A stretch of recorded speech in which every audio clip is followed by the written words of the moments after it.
Bonjour. Dans la capsule d'aujourd'hui, nous allons parler des quartiles. Pour vous illustrer ce qu'est un quartile, je vais prendre un exemple assez particulier. Je vais parler d'un morceau de pain qu'on va désirer couper en 4 parties égales. Alors, quelle serait la façon la plus efficace de couper un pain en 4 parties égales?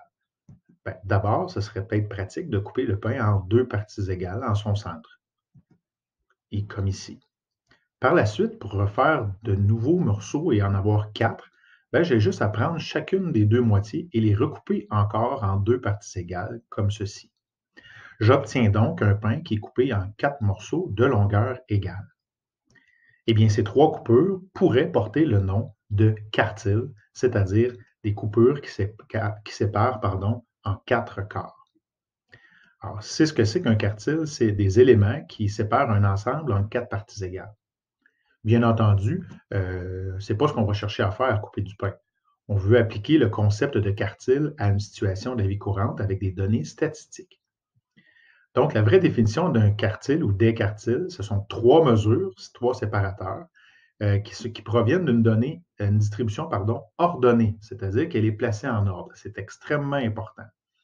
Alors, ces 3 mesures vont séparer la distribution en 4 groupes qui vont contenir chacun le même nombre de données. Alors, voici un exemple dans lequel j'ai placé 11 données. Moi, je voudrais séparer ces données-là en 4 sous-groupes de quantités de valeurs identiques. Je vais donc identifier 10 comme étant le milieu de cette distribution-là.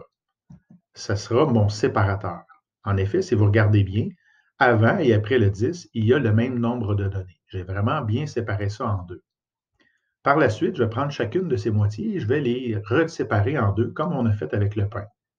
Donc, à 4 et à 13, je vais avoir également des séparateurs. Si vous observez bien, j'ai maintenant 4 petits sous-groupes de 2 données en jaune ou en orange. Eh bien, ces séparateurs sont en réalité des quartiles. Quartiles que nous allons identifier par Q1, Q2 et Q3, simplement dans l'ordre dans lequel ils vont se présenter. Au fond, quand on y pense bien, à chaque fois pour faire des quartiles, on cherche à séparer en 2, à trouver le milieu. Des quartiles, ce n'est rien d'autre que des médianes, sujet qu'on a vu plus tôt dans l'année. En rappel de ce que c'est une médiane, c'est une donnée qui est située au centre d'une distribution qui a été placée en ordre croissant ou décroissant, ça n'a pas d'importance, je vous rappelle. Alors, elle va se trouver plus facilement à l'aide d'une formule qu'on a vue, c'est-à-dire n plus 1 divisé par 2, sachant que n, c'est la valeur, c'est le nombre qui représente le nombre de données qu'il y a dans la distribution. Alors, si ce nombre de données-là est pair, la médiane va arriver entre 2 données. Elle va séparer le groupe entre 2, comme dans l'exemple ici. J'aurais 4 données, ma médiane, ce serait la ligne rouge qui serait située en plein centre, que je devrais calculer. Si le nombre de données est impair, là, la médiane va être située pile sur une donnée, donc dans ce cas-ci, le 3, qui séparerait en 2 groupes de 2. Si jamais la médiane n'est pas sur une donnée, il faudra la calculer. Donc, dans l'exemple un peu plus haut, entre 2 et 3, quelle est la valeur qui est située là, en plein centre? Ce serait 2,5. Voici maintenant un exemple concret où on vous demande de calculer les quartiles d'une distribution, d'une situation que j'ai inventé, le nombre d'employés dans divers commerces de la région. Alors, voici les données qui ont été recueillies. Eh bien, la première chose qu'il faut faire, on se rappelle, c'est de placer ces nombres-là en ordre croissant ou décroissant. Donc, par la magie de l'informatique, j'ai déjà fait ce travail. Étape suivante. Je vais déterminer la position de la médiane ou du Q2 si vous préférez. C'est la donnée qui est placée au centre.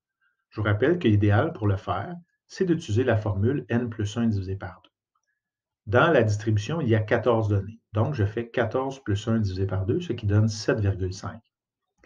Ce serait donc la 7,5e position, ce qui n'existe pas vraiment. Alors, nous allons prendre la position qui est placée entre la 7e et la 8e. C'est cet endroit-là. Alors, ce n'est pas une donnée. Il faudra donc trouver la valeur de cette médiane-là. Et pour le faire, quelle est la donnée qui est située entre 10 et 11? Nous allons calculer la moyenne entre 10 et 11, c'est-à-dire 10,5. Maintenant, il nous reste à déterminer les positions de Q1 et de Q3. Où sont situés ces 2 quartiles dans chacune de leurs moitiés respectives? Donc, on va faire comme si on avait 2 moitiés. Chaque moitié contient 7 données. On peut les compter. Là, la première, avant le 10, avant la ligne rouge ou après la ligne rouge, il y a 7 données dans chaque moitié. Je vais donc faire la formule n plus 1 divisé par 2 pour trouver que ça donne la quatrième position. Important, il ne faut pas oublier que c'est la position qu'on vient de trouver. Ce n'est pas le quartile lui-même. Donc, Q1 et Q3 sont respectivement à la quatrième place dans chacune des moitiés. Donc, je vais établir ces deux valeurs-là. Où est la quatrième donnée dans la première moitié?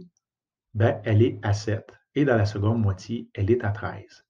Voici donc mon premier quartile qui est 7, mon troisième quartile qui est 13. Et on se rappelle, on avait trouvé le quartile 2 précédemment qui était de 10,5. Voilà.